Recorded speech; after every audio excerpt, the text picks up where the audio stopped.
God is completely ట్రస్ట్వర్ది.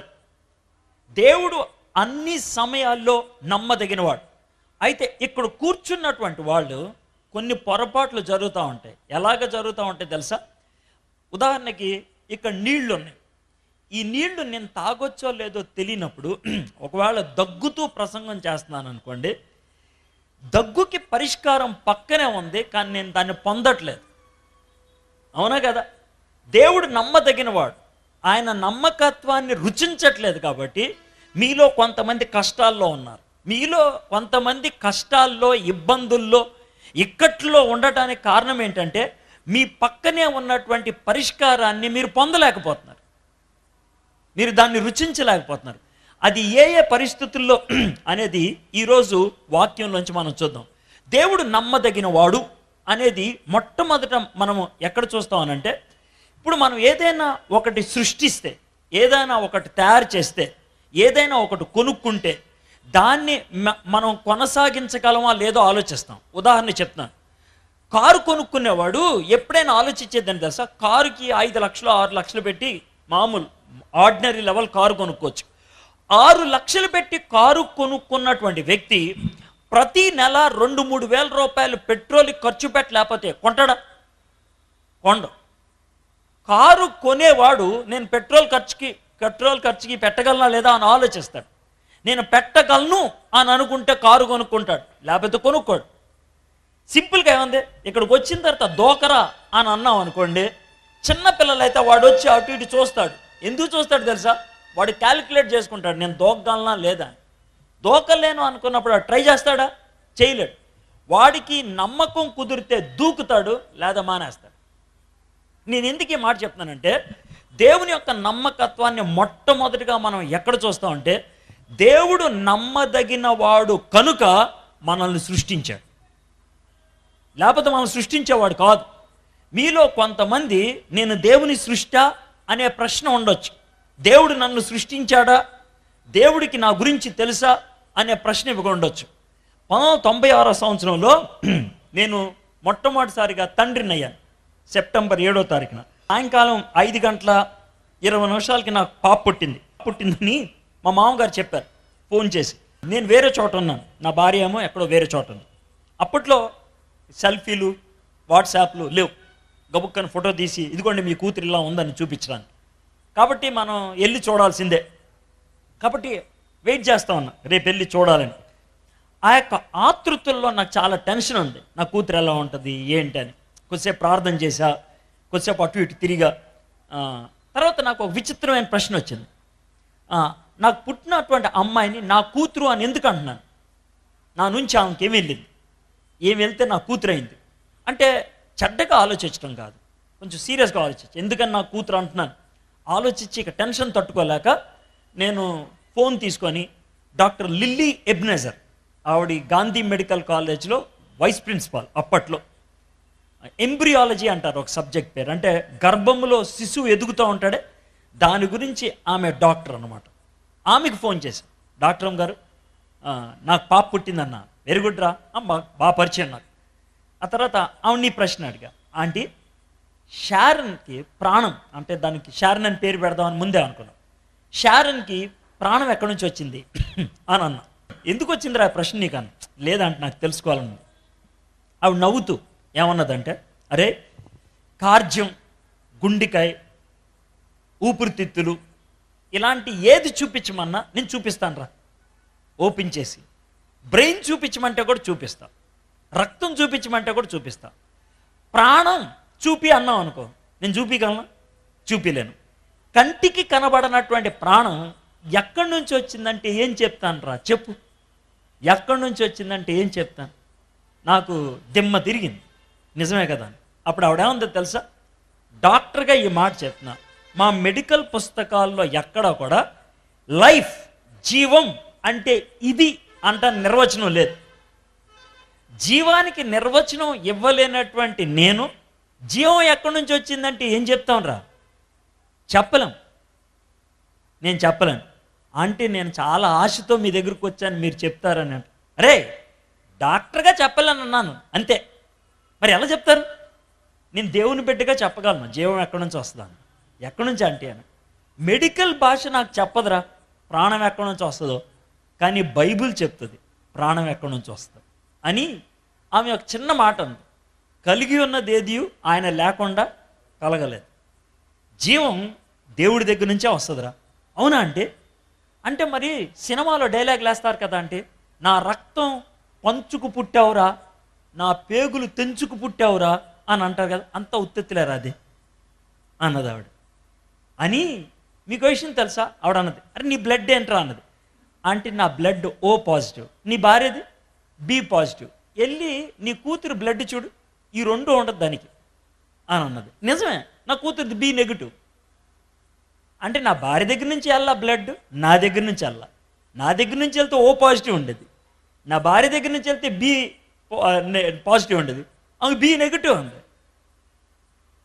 అరే ఏమి వెళ్దరా, ఉత్తుత్తినే నా రక్తం పంచుకు పుట్టావు, సినిమాకి పనికొస్తుందా డైలాగ్, నిజానికి కాదురా అది.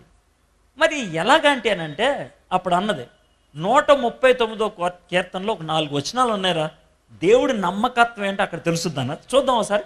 139 13వ వచనం చదువుతున్నాను చూడండి. 139వ కీర్తనకి 24 వచనాలు. మీరు ఎప్పుడైనా ధ్యానం చేయదలుచుకుంటే చాలా బాగుంటుంది. 4 ఆరులు 24, 4 ఆరులు 24. ప్రతి 6 వచనాలకి ఒక అంశం ఉంటుంది. మొదటి 6 వచనాల్లో దేవుడు సర్వజ్ఞాని, అన్నీ తెలిసినాడు. తర్వాత 6 వచనాల్లో దేవుడు సర్వవ్యామి, అన్ని చోట్ల ఉన్నవాడు. ఇప్పుడు మనం 3వ భాగంకి వచ్చాం, 13 నుంచి 18. ఈ 6 వచనాల్లో దేవుడు సర్వశక్తిమంతుడు. 18 వచనాలు దేవుని యొక్క గొప్పతనాన్ని గురించి రాసి చివరి 6 వచనాల్లో ఏమని రాస్తారు తెలుసా, ఆధారపడేటువంటి మనిషి, ఆధారపడేటువంటి మనిషి. స్వతంత్రుడైన దేవుడు, సర్వశక్తిమంతుడైన దేవుడు, స్వయంభవుడైనటువంటి దేవుడు, తనంతట తాను ఉనికిలో ఉండగలిగేటువంటి దేవుడు 18 వచనాలు రాస్తే చివరి 6 వచనాల్లో మానవుడు పూర్తిగా ఆయన మీద ఆనుకునేవాడు. అది ఆయన రాసిందన్నాడు. ఇందుట్లో దేవుడు సర్వశక్తిమంతుడు అంటానికి ఆయన ఏం రాశాడు చూడండి. నా అంతరేంద్రములను నీవే కలుగ చేసేదివి, నా తల్లి గర్భమందు నన్ను నిర్మించిన వాడు నీవే. నీవు నన్ను కలుగ చేసిన విధము చూడగా భయమును ఆశ్చర్యమును నాకు పట్టుచున్నవి. అందును బట్టి నేను నీకు కృతజ్ఞతాస్తుతులు చెల్లించుచున్నాను. నీ కార్యములు ఆశ్చర్యకరములు, నీ సంగతి నాకు బాగుగా తెలుసున్నది. హీబ్రూ సంస్కృతిలో నా ఆంతర్యములో సృజించిన వాడు నువ్వే అని అన్నాడు కదా. నా అంతరేంద్రియములను సృజించిన అంతరేంద్రియములు అంటే 3: గుండెకాయ, ఊపిరితిత్తులు, కార్యం. వాళ్ళ దృష్టిలో ఈ 3. ఈ 3టిని నిర్మించిన వాడు నువ్వే. మానవుడి యొక్క జీవాన్ని కొనసాగించేది ఆయన.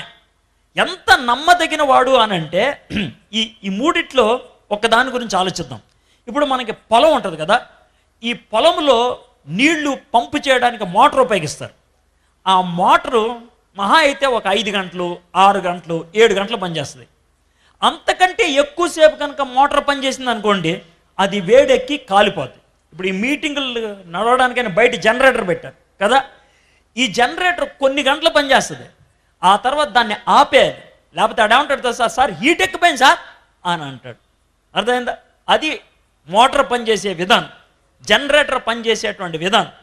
ఇప్పుడు వాటర్ పంపు చేసే పని ఏంటంటే భూమిలో ఉన్న నీళ్లు బయటికి లాగి ఆ తర్వాత బయటికి తన్నుద్ది. ఇది ఒక 6 గంటలు లేకపోతే 10 గంటలు పనిచేస్తుంది. అర్థమైందా? ఆ తర్వాత ఆగిపోవాల్సిందే.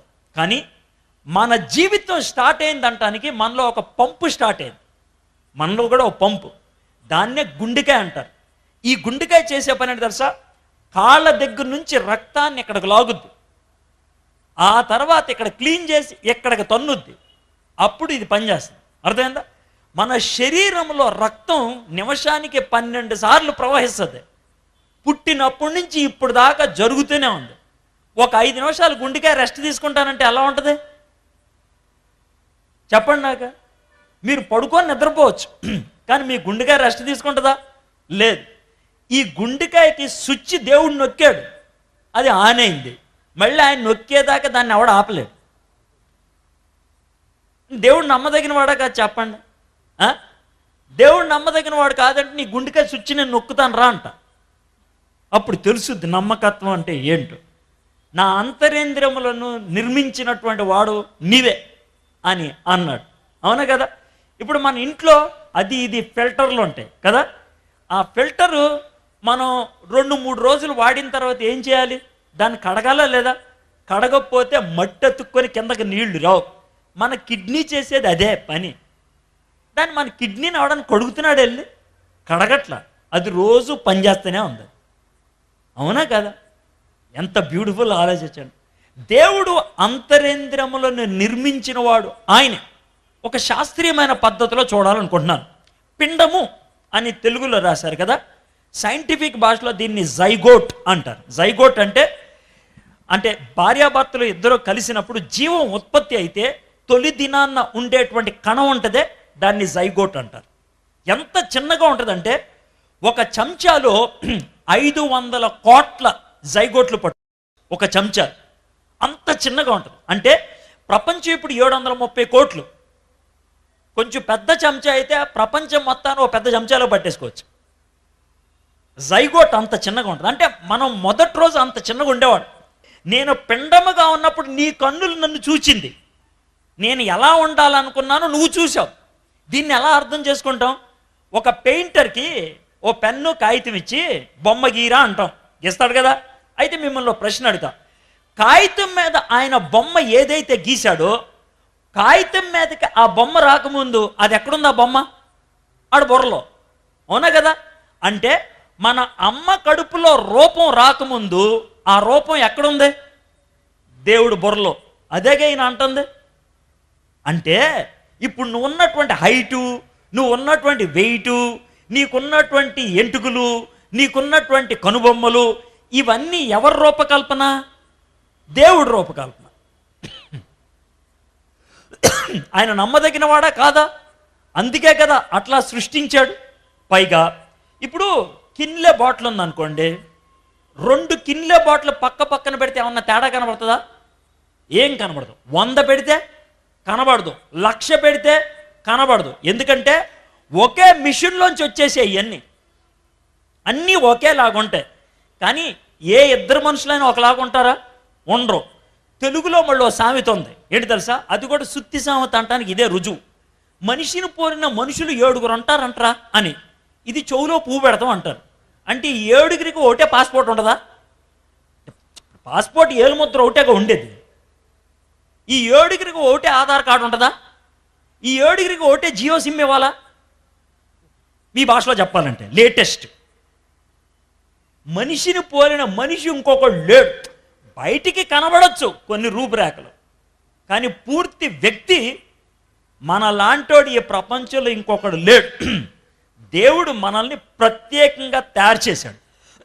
ఒక విషయం చెప్తున్నాను, బాటిల్ పోతే ఇంకో బాటిల్ తీసుకురావచ్చు, మైకు పోతే ఇంకో మైక్ తీసుకురావచ్చు, 100 రూపాయలు ఎవడన్నా లేపేస్తే 100 రూపాయలు భర్తీ చేయొచ్చు, మీటింగ్ జరగకపోతే ఇంకో మీటింగ్ పెట్టచ్చు. నువ్వు పోతే నీ ప్లేస్లో ఇంకోటి రాడు. నీకెంత విలువ ఉందో ఆలోచించుకో. నీకెంత విలువ ఉందో, నీ విలువను ఎవ్వడు భర్తీ చేయలేడు. అందుకనే ఏసీ ఒక సింపుల్ డైలాగ్ వేశాడు. ఏమన్నా తెలుసా? ఒకడు ప్రపంచం అంతా సంపాదించుకొని వాడి జీవితాన్ని, వాడి ఆత్మను కోల్పోతే ఏమి లాభం అని అన్నాడు. అవునా కదా? కాబట్టి దేవుడు నిన్ను నమ్మి ఈ లోకంలో పెట్టాడు. You are unique.